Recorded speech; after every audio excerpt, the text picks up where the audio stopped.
انہی میں سے ایک آتا ہے کہ آپ صلی اللہ علیہ وسلم سے سوال کیا گیا کہ کون سا کلام افضل ہے؟ آپ نے فرمایا جو اللہ نے اپنے فرشتوں اور اپنے بندوں کے لیے چنا، اور وہ ہے سبحان اللہ و بحمدہ، سبحان اللہ و بحمدہ، یعنی جب انسان دعا کرنا چاہے تو اس سے پہلے کچھ مرتبہ جتنا اس کا دل چاہے اللہ تعالیٰ کی تسبیح اور حمد و ثنا بیان کرے، اور بار بار تکرار کے ساتھ کہتا رہے سبحان اللہ و بحمدہ، اس کے بعد درود شریف پڑھے جتنی دیر پڑھنا چاہے، اور پھر اس کے بعد اپنی حاجت اللہ سبحانہ و تعالیٰ کے سامنے رکھے تو انشاءاللہ اس کی پریشانی دور ہوگی۔ جہاں تک گھریلو پریشانیوں کا تعلق ہے تو اس میں ہم دیکھتے ہیں کہ ہر گھر کے اندر کوئی نہ کوئی چیز ایسی ہو جاتی ہے کہ جس سے باہمی تعلقات میں بدمزگی پیدا ہو جاتی ہے۔ بعض افراد کی طبیعت میں غصہ زیادہ ہوتا ہے، بعض لوگ جھگڑالو ہوتے ہیں، بعض لوگ شکی مزاج کے ہوتے ہیں، بعض لوگوں کو اونچا بولنے کی عادت ہوتی ہے، بعض لوگ دوسروں کو مختلف باتوں پر زج کرتے رہتے ہیں، بعض لوگ اپنی ذمہ داریوں کو ٹھیک سے نہیں نبھاتے۔ تو یہ تمام چیزیں صرف نہ یہ کہ ایسے انسان کو خود بلکہ اس کے آس پاس رہنے والوں کو اذیت میں مبتلا کر دیتی۔ اب اس میں انسان بعضوں کو سمجھانے سے بھی کام لیتا ہے، دوسروں سے بھی مدد لیتا ہے، لیکن پھر بھی مسئلہ حل نہیں ہوتا۔ تو صحابہ کرام تو اپنی جوتی کا تسمہ بھی ٹوٹ جاتا تو اللہ سبحانہ تعالیٰ سے مانگتے تھے۔ تو اگر گھر کے اندر کسی قسم کی ناچاکی یا پریشانی ہے تو اس سلسلے میں بھی ہمیں اللہ تعالیٰ کی طرف رجوع کرنا چاہیے، اور پھر اس کے ساتھ ساتھ دوسرے کو جو مشکل پیدا کر رہا ہے سمجھانا بھی چاہیے۔ جہاں تک لڑائی جھگڑے کا تعلق ہے تو اسے منافقت کی علامت بتایا گیا۔ آپ صلی اللہ علیہ وسلم نے فرمایا کہ منافق کی 4 علامتیں ہیں، ان میں سے ایک بات کرے تو جھوٹ بولے، وعدہ خلافی کرے، امانت میں خیانت کرے، اور جب وہ جھگڑا کرے تو گالی دے، یعنی جھگڑتا بھی ہے اور گالی بھی دیتا ہے۔ نبی صلی اللہ علیہ وسلم نے یہ بھی فرمایا کہ اللہ کو سب سے زیادہ ناپسند آدمی وہ ہے جو بہت جھگڑالو ہے، یعنی اللہ تعالیٰ ایسے شخص سے محبت نہیں کرتے۔ اس لیے اگر آپ کسی سے بات کر رہے ہو تو اس کی بات توجہ سے سن لے۔ چھوٹی چھوٹی باتوں پر جھگڑنا اور دوسرے کے ساتھ بد اخلاقی سے پیش آنا یہ درست نہیں۔ پھر اسی طرح مومن جو ہے وہ کبھی بد اخلاق نہیں ہوتا، اور بد اخلاقی پھر منافقت کی علامت ہے۔ رسول اللہ صلی اللہ علیہ وسلم نے فرمایا تمہارے یہ نسب نامے کسی کے لیے گالی کا سبب نہیں ہے، تم سب آدم کی اولاد ہو، ایک دوسرے کے قریب ہو، دین یا عمل صالح کے علاوہ کسی وجہ سے کسی کو کسی پر کوئی فضیلت نہیں۔ آدمی کے برا ہونے کے لیے یہی کافی ہے کہ وہ فحش گو ہو، بد کلام ہو، بخیل ہو اور بزدل ہو۔ پھر اسی طرح آپس میں محبتوں کا نہ ہونا، بہن بھائیوں میں ناچاکی یا شوہر بیوی میں ناچاکی یا والدین کے ساتھ محبت کا نہ ہونا، یہ ایک طرح سے اللہ تعالیٰ کی طرف سے ایک آزمائش بھی ہو سکتی ہے اور ایک عذاب بھی ہو سکتا ہے۔ مومن تو محبت کرنے والا ہوتا ہے، اور اس شخص میں کوئی خیر نہیں جو محبت کرتا نہیں اور لوگ اس سے محبت نہیں کرتے، اور لوگوں میں سب سے زیادہ بہترین انسان وہ ہے جو لوگوں کے لیے فائدہ مند ہوتا ہے۔ تو اس لیے بہت ضروری ہے کہ خاندان کے اندر باہم محبت پائی جائے۔ گھریلو زندگی خوبصورت ہو جاتی ہے اگر آپس میں ایک دوسرے سے پیار، محبت اور ہمدردی کے جذبات پائے جاتے ہیں۔ پھر اسی طرح بعض اوقات گھریلو زندگی میں بدگمانیاں بہت تکلیف دیتی ہیں، یا گھر کے کچھ افراد سنی سنائی باتوں پر یقین کرتے ہوئے دوسروں کے خلاف بدگمانی پال لیتے ہیں، تو اس سے بھی پرہیز کرنے کی ضرورت ہے۔ اسی طرح گھریلو پریشانیوں میں گھر کا تنگ ہونا بھی ایک عذاب کی شکل ہے۔ اس لیے نبی صلی اللہ علیہ وسلم نے ہر وضو کرنے کے بعد جو دعا سکھائی اس میں خاص طور پر یہ دعا آتی ہے کہ اللہ میرے گھر میں وسعت پیدا کر دے، یعنی ایک تو دلوں میں وسعت ہو اور دوسرا یہ ہے کہ جگہ بھی کشادہ ہو۔ رسول اللہ صلی اللہ علیہ وسلم نے فرمایا 3 چیزیں بدبختی میں سے ہیں۔ عورت جب تو اسے دیکھے تو وہ تجھ کو بری لگے اور وہ تجھ پر اپنی زبان چلائے، اور اگر تو اس سے غائب ہو تو وہ اپنے نفس کی اور تیرے مال کی حفاظت نہ کرے۔ دوسرے مریل سواری کہ اگر تو اسے مارے اور چلائے تو تجھ کو تھکا دے، اور اگر اسے چھوڑ دے تو تجھے جلد تیرے ساتھیوں تک نہ پہنچائے، اور ایسا گھر جو تنگ اور کم سہولتوں والا ہو۔ تو اس لیے اگر انسان ایسی کسی تکلیف میں مبتلا ہے تو اس کا حل بھی یہی ہے کہ کوشش کے ساتھ ساتھ انسان دعا کرے۔ اسی طرح خرچ میں کمی، وسائل میں کمی، مال میں کمی، یہ تمام چیزیں بھی عموماً گھروں کے اندر جھگڑے پیدا کر دیتی ہیں۔ کھانے پینے کی قلت، بنیادی ضروریات کا پورا نہ ہونا، تو ایسی صورت میں بھی انسان اللہ تعالیٰ کی طرف رجوع کرے، اور اس کے لیے ساتھ ہی کوشش بھی ضروری ہے۔ کوشش میں سب سے پہلے تو یہ کہ انسان لڑائی جھگڑا چھوڑے، صبر و ضبط کی عادت ڈالے، برداشت اور تحمل کی عادت اپنے اندر پیدا کرے، اپنے اخلاق کو بہتر بنائے۔ ایک حدیث کے مطابق اللہ سبحانہ و تعالیٰ جب کسی گھرانے پر خیر و برکت نازل فرمانا چاہتے ہیں تو اس گھر والوں کے اندر نرمی پیدا کر دیتے ہیں. اور ایک اور حدیث میں یہ بھی آتا ہے کہ جو نرمی سے محروم کر دیا گیا وہ ہر خیر و بلائی سے محروم کر دیا گیا. تو اس لیے گھر کے ہر فرد کو اپنے اپنے رویے پر غور کرتے ہوئے اپنے اخلاق کی اصلاح کرنے کی ضرورت ہے، اور دوسروں سے توقعات زیادہ رکھنے کی بجائے اپنا طرز عمل اچھا کرنے کی ضرورت ہے. اور گھر والوں کے ساتھ بہترین ہونا نبی صلی اللہ علیہ وسلم کی سنت ہے. آپ نے فرمایا تم میں سے بہتر وہ ہے جو اپنے گھر والوں کے لیے بہتر ہو، اور میں تم سب کی نسبت اپنے گھر والوں کے حق میں اچھا ہوں. یعنی آپ نے اپنی مثال دی کہ میں سب سے اچھا سلوک اپنے گھر والوں سے کرتا ہوں، تو تمہیں بھی اگر اچھا بننا ہے تو ایسا ہی کرنا ہوگا. پھر اسی طرح گھر والوں کو زیادہ سے زیادہ فائدہ پہنچانا. حسن بصری سے مروی ہے کہ اللہ تعالیٰ کے نزدیک پسندیدہ بندے وہ ہیں جو اپنے اہل و عیال کو سب سے زیادہ نفع دینے والے ہیں. پھر اسی طرح پیار و محبت سے رہنا. اگر لڑائی جھگڑا ہو بھی جائے یا کوئی غلط فہمی پیدا بھی ہو جائے تو اس وقت خاموشی اختیار کر لینا، مناسب وقت کا انتظار کر کے اس غلط فہمی کو دور کرنا ضروری ہے. پھر اسی طرح اللہ سبحانہ وتعالیٰ نے گھریلو زندگی کو خوشگوار بنانے کے لیے جو بہترین ہدایت ہمیں قرآن مجید میں دی ہے وہ ہے عفو درگزر سے کام لینا. اللہ تعالیٰ فرماتے ہیں اے لوگو جو ایمان لائے ہو، بے شک تمہاری بیویوں اور تمہارے بچوں میں سے بعض تمہارے دشمن ہیں، سو ان سے ہوشیار رہو، اور اگر تم معاف کرو اور درگزر کرو اور بخش دو تو بے شک اللہ بے حد بخشنے والا نہایت رحم فرمانے والا ہے. تمہارے مال اور تمہاری اولاد تو محض ایک آزمائش ہے، اور جو اللہ کے پاس ہے وہ بہت بڑا اجر ہے. واللہ عندہ اجر عظیم، اور جو اللہ ہے اسی کے پاس بہت بڑا اجر ہے. یعنی انسان کو بعض اوقات اپنی ہی بیوی یا بیوی کو اپنے ہی شوہر سے اور بعض اوقات اپنے ہی بچوں سے یا اپنے ہی والدین سے دشمنی کا اندیشہ ہو سکتا ہے، اور وہ ایک دوسرے کے لیے مصیبت اور بلا ہو سکتے ہیں. لیکن ایسی صورت میں بھی انسان کا گزارا نہیں ہو سکتا جب تک ایک دوسرے کو معاف نہ کرے.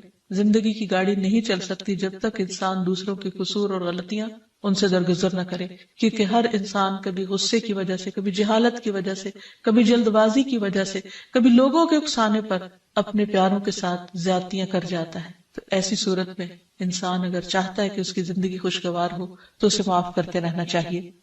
نبی صلی اللہ علیہ وسلم کے اخلاق کے بارے میں جب پوچھا گیا تو حضرت عائشہ کہتی ہیں کہ آپ تان و تشنیع کرنے والے نہ تھے، یعنی تانے نہیں دیتے تھے، یعنی اگر کسی سے غلطی ہو جاتی تو اسے بار بار یاد نہیں کراتے تھے، فحش کام نہیں کرتے تھے، بازاروں میں چیخنے والے اور برائی کا بدلہ برائی سے دینے والے نہ تھے، بلکہ معاف کرنے والے اور درگزر کرنے والے تھے.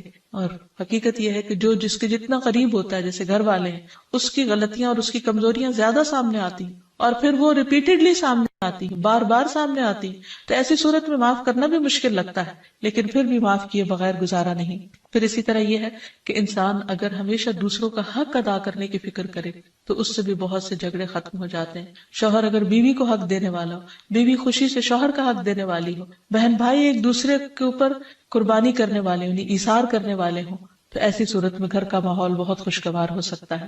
عورت کے بارے میں فرمایا نبی صلی اللہ علیہ وسلم نے کہ عورت اس وقت تک ایمان کی حلاوت نہیں پا سکتی جب تک کہ وہ اپنے شوہر کا حق ادا نہیں کرتی. اسی طرح شوہر کے لیے نبی صلی اللہ علیہ وسلم کا یہ اسوہ حسنہ بہترین ہے کہ آپ صلی اللہ علیہ وسلم اپنے گھر ہوتے ہوئے اپنے گھر والوں کے کام کاج میں ہاتھ بٹایا کرتے تھے، ان کی خدمت کیا کرتے تھے. جب نماز کا وقت ہوتا تو فوراً نماز کے لیے تشریف لے جاتے. آپ اپنے چھوٹے چھوٹے کام خود کر لیا کرتے تھے. یعنی اس سے بھی یہ پتہ چلتا ہے کہ خوشگوار گھریلو تعلقات میں دوسرے پر بوجھ نہ بننا ایک بہت اہم نقطہ ہے، کیونکہ اگر ہر انسان اپنی ذمہ داری خود لے لے تو دوسروں کے لیے وہ خوشگوار ہو جاتا ہے. پھر اسی طرح گھر والوں کو اگر کوئی غم، تکلیف یا پریشانی ہو تو اس موقع پر اپنے اختلافات کو بھول کر ان کی مدد کرنا، ان کی کیئر کرنا اور ان کی دلجوئی کرنا یہ بھی بہت ضروری ہے. اور حد الوسع گھر کا ماحول خوشگوار رکھنا چاہیے، ایک دوسرے کا احساس کرتے ہوئے اور ایک دوسرے کے کاموں میں عیب نہ نکالتے ہوئے اور ایک دوسرے کو اپریشیٹ کرتے ہوئے، ایک دوسرے کی اچھی خوبیوں کو اور اچھی باتوں کی تعریف کرتے ہوئے، اور اسی طرح بعض اوقات اپنی خواہشات کو پیچھے کرتے ہوئے. کیونکہ اگر ہر انسان یہ چاہے کہ زندگی اس کے مطابق، کیونکہ اگر ہر انسان یہ چاہتا ہو کہ ہر کام گھر میں اس کی مرضی کے مطابق ہو تو یہ ممکن نہیں. بہت سے گھروں میں ساس بہو کا جھگڑا کس بنا پر ہوتا ہے، یا آپس میں قریبی رشتوں کا جھگڑا اور فتنہ فساد کس وجہ سے ہوتا ہے؟ کیونکہ ہر شخص یہ چاہتا ہے کہ گھر کا نظام اس کی مرضی کے مطابق ہو، حالانکہ ایسا ہونا ممکن نہیں۔ تو اس لیے ہر انسان کو اپنی رائے بھی دینی چاہیے، لیکن دوسروں کی رائے کا بھی احترام کرنا چاہیے، اپنی ضرورت بھی پوری کرنی چاہیے، لیکن اس کے ساتھ ساتھ دوسروں کی ضروریات کا بھی خیال کرنا چاہیے۔ پھر اسی طرح بہت سے معاملات میں قناعت اختیار کرنی چاہیے، کیونکہ یہ زندگی بذات خود ایک امتحان ہے، اور اصل عیش و عشرت کی جگہ جنت ہے، دنیا نہیں، یا دنیا کا گھر نہیں۔ تو اس لیے ضروری ہے کہ مشکل حالات میں انسان اپنے عزیزوں کا، پیاروں کا، گھر والوں کا ساتھ دے، ان کی مدد کرے۔ مثلا شوہر کے اگر معاشی حالات تنگ ہیں تو بیوی ناجائز مطالبات نہ کرے، اسی طرح اگر بیوی بیمار ہے تو شوہر اس سے بہت زیادہ گھر کے کام کا مطالبہ نہ کرے۔ تو ایک دوسرے کے حالات کی رعایت کرتے ہوئے اگر انسان ایک دوسرے سے توقعات رکھے تو اس سے بھی حالات بہت خوشگوار ہو سکتے ہیں۔ اور پھر یہ کہ ہمیشہ دوسروں کی چھوٹی چھوٹی ایفرٹ پر ان کے لیے شکر گزاری کے جذبات ہونے چاہیے۔ مثلا اگر کوئی آپ کو گھر میں پانی پلا دے تو آپ اس پر بھی شکریہ بولیں۔ ہم عام طور پر اگر گھر سے باہر کہیں ہوتے ہیں اور کوئی ہمارے ساتھ تھوڑے سا بھی احسان کا معاملہ کرے تو ہم اس کے احسان کو مانتے ہیں، لیکن گھر والوں کا احسان ماننا ایک مشکل کام لگتا ہے۔ تو اس لیے اگر ہم چاہتے ہیں کہ گھریلو زندگی خوشگوار ہو تو اس میں گھر والوں کے احسان کو بھی ماننا ضروری ہے۔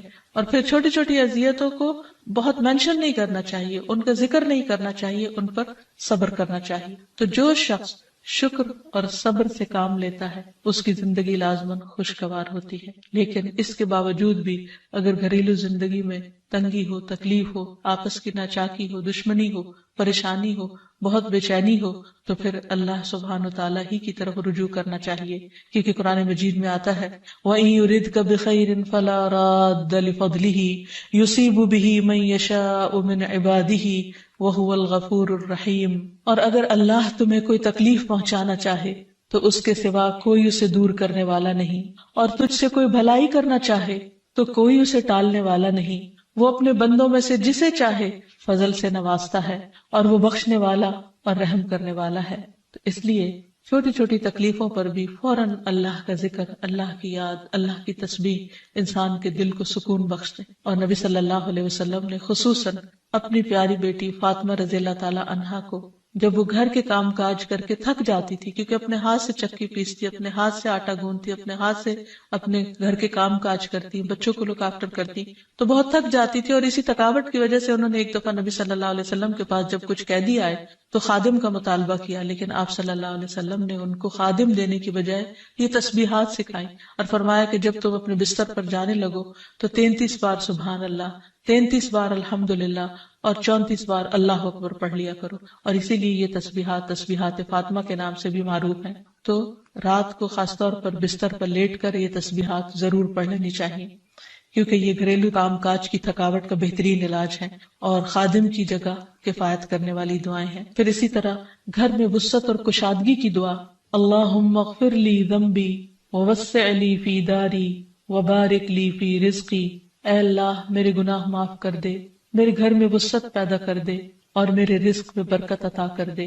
پھر اسی طرح چھوٹی چھوٹی پریشانیوں کے سلسلے میں، مثلاً بچے کو چوٹ لگ گئی یا اچانک کسی وبائی مرض کا کوئی شکار ہو گیا، تو علاج معالجے کے ساتھ ساتھ دعا کرنا ضروری ہے۔ مثلاً گھر والوں میں سے اچانک کسی کو کوئی ایسی بیماری آ گئی، کوئی سٹروک ہو گیا یا ہارٹ اٹیک ہو گیا، تو سارے گھر والے پینک ہو جاتے ہیں۔ ایسی صورت میں پریشانی کا صرف اظہار کرتے رہنے سے اور غمگین رہنے سے مریض کی مدد نہیں کی جا سکتی، تو اس موقع پر اللہ تعالیٰ سے دعا کرنی چاہیے۔ اور ایک بہت خوبصورت دعا جو نبی صلی اللہ علیہ وسلم نے حضرت اسماء بنت امیس کو سکھائی تھی کہ آپ نے فرمایا، کیا میں تمہیں ایسے کلمات نہ سکھاؤں جن کو تم پریشانی کے وقت پڑھا کرو؟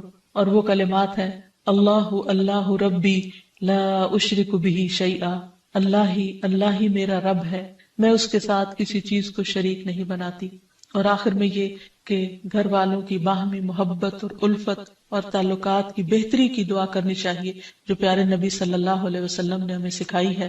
وہ دعا ہے اللہم الف بین قلوبنا واصلح ذات بیننا واہدنا سبل السلام ونجنا من الظلمات الى النور وجنبنا الفواحش ما ظہر منها وما بطن وبارک لنا فی اسماعنا وابصارنا وقلوبنا وازواجنا وذریاتنا وتب علینا انک انت التواب الرحیم واجعلنا شاکرین لنعمتک مثنین بها قابلیها واتمها علینا اے اللہ ہمارے دلوں میں الفت پیدا فرما دے اور ہمارے آپس کے معاملات کی اصلاح کر دے، ہمیں سلامتی کے راستوں کی رہنمائی فرما اور ہمیں اندھیروں سے نجات دے کر نور کی طرف لے آ، اور ہمیں تمام ظاہری اور چھپی بدکاریوں سے محفوظ رکھ، ہمارے کانوں اور ہماری آنکھوں اور ہمارے دلوں اور ہماری گھر والیوں اور ہمارے بچوں میں برکتیں عطا فرما، ہماری توبہ قبول فرما، بلا شبہ تو بہت زیادہ توبہ قبول کرنے والا اور رحمت کرنے والا ہے،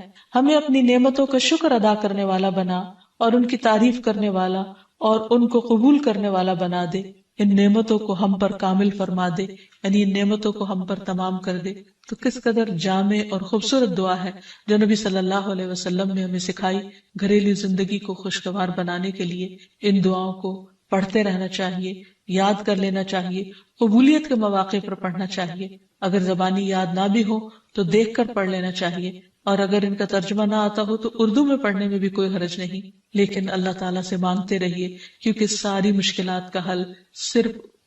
عن ابی موسیٰ عن النبی صلی اللہ علیہ وسلم قال مثل البیت الذی یذکر اللہ فیہ والبیت الذی لا یذکر اللہ فیہ مثل الحی والمیت، رواہ مسلم۔ سیدنا ابو موسیٰ رضی اللہ عنہ سے روایت ہے، نبی صلی اللہ علیہ وسلم نے فرمایا، جس گھر میں اللہ تعالیٰ کا ذکر کیا جاتا ہے اور جس گھر میں اللہ تعالیٰ کا ذکر نہیں کیا جاتا وہ زندہ اور مردہ کی مثل ہے۔ اللہ کے بندے، اللہ سے محبت کرنے والے ہر حال میں اللہ کو یاد کرتے رہتے ہیں، خواہ وہ اپنے گھر میں ہو یا گھر سے باہر۔ الذین یذکرون اللہ قیاما وقعودا وعلی جنوبہم، وہ جو اللہ کا ذکر کرتے ہیں کھڑے، بیٹھے اور لیٹے۔ ایسے لوگ دنیا کے کسی بھی حصے میں ہوں، کوئی بھی کام کر رہے ہوں، ان کے دلوں میں اللہ کی یاد سمائی ہوئی ہوتی ہے۔ ان کے دلوں میں اللہ کی یاد صرف مسجد کی حد تک یا کسی خاص جگہ سے ہی مخصوص نہیں ہوتی، بلکہ وہ اپنے گھروں میں بھی اللہ کو یاد کرتے ہیں۔ اس حدیث کے مطابق وہ گھر جن میں اللہ کا نام بلند ہوتا ہے، جس میں ذکر کیا جاتا ہے، وہ اس شخص کی طرح ہے جو زندہ ہو۔ اس کی مثال ایک زندہ انسان کی سی ہے۔ اس کے برعکس وہ گھر جس میں اللہ کا نام نہ لیا جاتا ہو، اللہ کا ذکر بلند نہ ہوتا ہو، اس گھر کی مثال ایک مردہ کی سی ہے۔ اور آپ سب جانتے ہیں کہ زندہ اور مردہ برابر نہیں ہوا کرتے۔ لا يستوي الاحیاء ولا الاموات، زندہ اور مردہ برابر نہیں، دونوں میں بہت بڑا فرق ہے۔ اسی طرح ان دو گھروں میں بھی بہت فرق ہے، جن میں سے ایک میں اللہ کی یاد بلند ہو، اللہ کا نام بلند ہو، اور دوسرے وہ جس میں اللہ تعالیٰ کو یاد کرنے والا کوئی نہ ہو۔ قرآن پاک میں اللہ سبحانہ وتعالیٰ کو یاد کرنے والوں کی صفت یہ بتائی گئی ہے کہ رجال لا تلہیہم تجارت ولا بیع عن ذکر اللہ، وہ ایسے لوگ ہیں جنہیں تجارت اور خرید و فروخت اللہ کی یاد سے غافل نہیں کرتی، یعنی عین دنیا کے اندر رہتے ہوئے بھی وہ اللہ کو یاد کرتے رہتے ہیں۔ وَإِقَامِ الصَّلَاةِ وَإِيتَاءِ الزَّكَاةِ، نماز قائم کرنے اور زکوٰۃ کی ادائیگی سے کوئی چیز انہیں منع نہیں کرتی، مانے نہیں ہوتی۔ اور وہ یہ کیوں کرتے ہیں؟ یعنی اللہ کو یاد کیوں کرتے رہتے ہیں اور اپنے فرائض کی ادائیگی میں سرگرم کیوں رہتے ہیں؟ یخافون یوما تتقلب فیہ القلوب والابصار، وہ اس دن سے ڈرتے ہیں جس دن دل اور نگاہیں الٹ پلٹ ہو جائیں گی، یعنی قیامت کا خوف ہے ان کے دل کے اندر، اور اس کے ساتھ ساتھ اللہ کے فضل کے امیدوار بھی ہیں۔ لیجزیہم اللہ احسن ما عملوا ویزیدہم من فضلہ، تاکہ اللہ ان کو بدلہ دے ان کے اچھے اعمال کا جو انہوں نے کیے، اور اپنے فضل سے زیادہ بھی نوازے۔ واللہ یرزق من یشاء بغیر حساب، اور اللہ اپنے رزق میں سے جسے چاہتا ہے بے حساب عطا کر دیتا ہے۔ تو بات یہ ہے کہ جو دل خوف اور امید کے درمیان ہوتے ہیں وہ دل اللہ کی یاد سے معمور ہوتے ہیں، اور جن لوگوں کے دل اللہ کی یاد سے معمور ہوتے ہیں ان کے گھر بھی اللہ کی یاد سے معمور ہوتے ہیں۔ عام طور پر گھروں میں دو طرح سے ذکر ہوتا ہے، ایک انفرادی ذکر اور ایک اجتماعی ذکر۔ انفرادی ذکر میں نماز پڑھنا، قرآن کی تلاوت، اور اسی طرح چلتے پھرتے، اٹھتے بیٹھتے، گھر کے کام کاج کرتے، لیٹتے جاگتے، چلتے پھرتے اللہ کو یاد کرتے رہنا، خصوصاً وہ مسنون اذکار جو رسول اللہ صلی اللہ علیہ وسلم سے وارد ہیں۔ اور دوسری قسم اجتماعی ذکر کی ہے کہ کسی ایک گھر میں مختلف لوگ جمع ہو کر یا اہل خانہ ہی جمع ہو کر اکٹھے بیٹھ کر اللہ کو یاد کریں. اور اس سے مراد کسی خاص قسم کا وظیفے کا ورد ہی نہیں، بلکہ اللہ تعالیٰ کی یاد کے مختلف طریقے ہو سکتے ہیں. اللہ تعالیٰ کی معرفت حاصل کرنے، علم سیکھنے اور جاننے کے جو حلقات ہیں وہ بھی اللہ ہی کے ذکر اور اللہ ہی کی یاد کی طرف انسان کو راغب کرتے ہیں. قرآن پاک میں خاص طور پر ازواج مطہرات کو یہ حکم دیا گیا، وَاذْكُرْنَ مَا يُتْلَى فِي بُيُوتِكُنَّ مِنْ آيَاتِ اللَّهِ وَالْحِكْمَةِ، اور ذکر کرتی رہو، یاد کرتی رہو جو تمہارے گھروں میں پڑھی جاتی ہیں اللہ کی آیات اور حکمت کی باتیں. یعنی ازواج مطہرات رسول اللہ صلی اللہ علیہ وسلم کے گھر میں قرآن پاک اور حکمت کی باتوں کا ذکر کریں، یعنی انہیں آپس میں بھی سیکھیں سکھائیں اور دوسروں کو سکھانے کا بھی انتظام فرمائیں. تو گویا ذکر کی مجالس سے مراد تسبیحات وغیرہ کرنا بھی ہو سکتا ہے اور علم کی مجالس بھی ہیں، اور خصوصاً ایسے علم کی مجالس جن کے ذریعے انسان کے ایمان میں اضافہ ہو، اللہ تعالیٰ سے تعلق مضبوط ہو.